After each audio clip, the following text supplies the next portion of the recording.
Bismillahirrahmanirrahim. This is Aisha Nazir. The topic of today's lecture is copy constructor.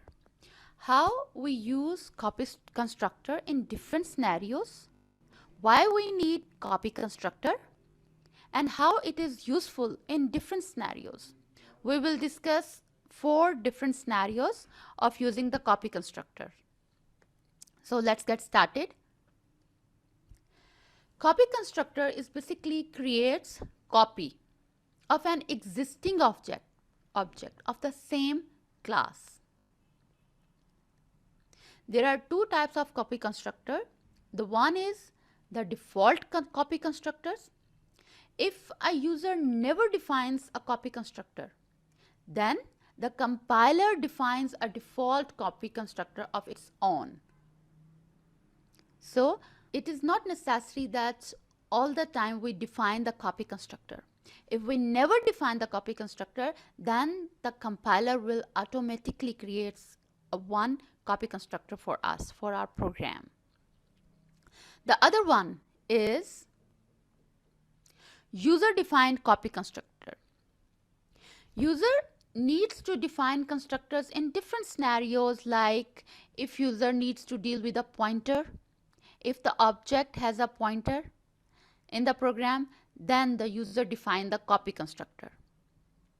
The other scenarios is like when there is runtime allocation of resources, like if we are going to establishing the connection with the databases and handling the file, so then we have to define the copy constructors.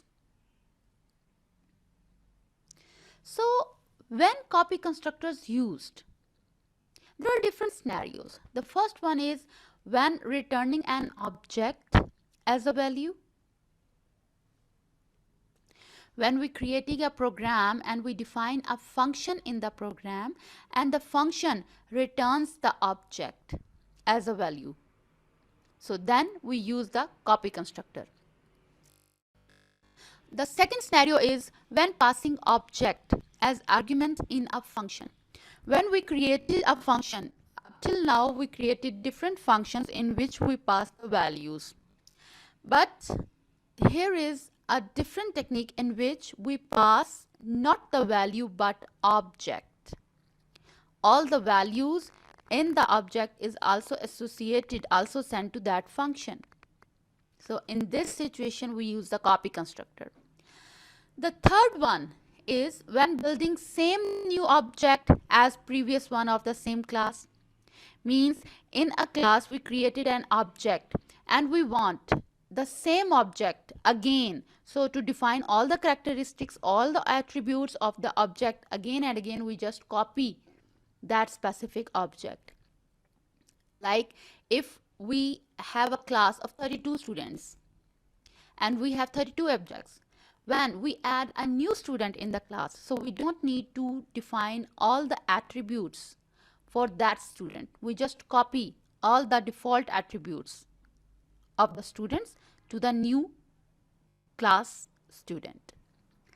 Number 4 scenario is when compiler generates a temporary object, then we use the copy constructors. We will see all these 4 scenarios by coding. So let's get started. So this is the first scenario in which we are making the copy of already existing object. So what we did was simply define a class with copy of object name. So the class name is copy of object, and here we started the body. In the public section, I defined 2 variables of int type, integer type a and b, and then defined a normal constructor. As you can see, this is a normal constructor in which I am passing 2 parameters. So this is a normal parameterized constructor which has 2 parameters, x and y. The first one is the normal parameterized constructor, as the constructor defined with the same name as the class name.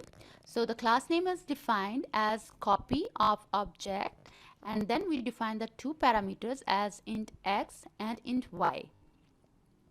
In the body of the constructor, we define that a and b, which are the public variables, will receive the values whatever we pass in x and y. When we create the object, we pass values which receive the constructor. We pass the values as arguments which received by the constructor parameters. So whatever value we pass as an argument, the parameters of the constructor will receive it. So the values received in x and y will set to the variables a and b. After that, we created the copy constructor. The syntax of the copy constructor is slightly different from the normal constructor, as we have to define the class name, followed by, instead of defining the parameter, we again define the class name in the brackets and the reference of object. We are here giving the object, not the values. As we are creating the copy of the object, so we will define the reference object to whom we are going to create the copy. So in the body, we will define that the previous object values, like in the previous object, as you can see that the values received in a and b. So that object values, the object values to whom we are going to create the copy will come into this copy object values.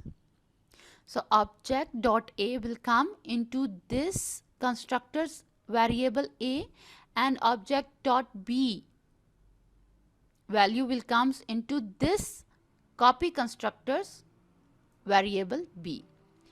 After that, we define the display method, in which the values of a and b of both normal constructor and copy constructor will be displayed. So then after that, in the main body, first we created the first object. The syntax is same as define the class name and then the object variable name. So object 1, and here we pass the values which will receive the normal constructor as 10 and 15. In the second line, we are going to create the copy of the first object. So the syntax is defining the class name as a copy of object and then define the name of the object, like object 2 is equal to then assignment operator, and then we define the object to whom we are going to make the copy. So object 2 would be the copy of object 1. After that, we define a simple print statement that results of normal constructor, and then we call the display method, display function with the object 1 object, and then again the print statement for the copy constructor, and then we call the display method, display function with the object 2, that is the copy constructor. Let's see the outputs. So here you can see the output. Results of normal constructor. The value of a and b is 10 and 15. This is a normal constructor. And then the results of copy constructors are same. The value of a and b is 10 and 15 because we are creating the copy of the already existing object. So this is the first scenario in which we use the copy constructor, in which when we define multiple same type of objects, so instead of defining the same attributes again and again, this makes the code very lengthy. So to get rid of this situation, we use the copy constructor.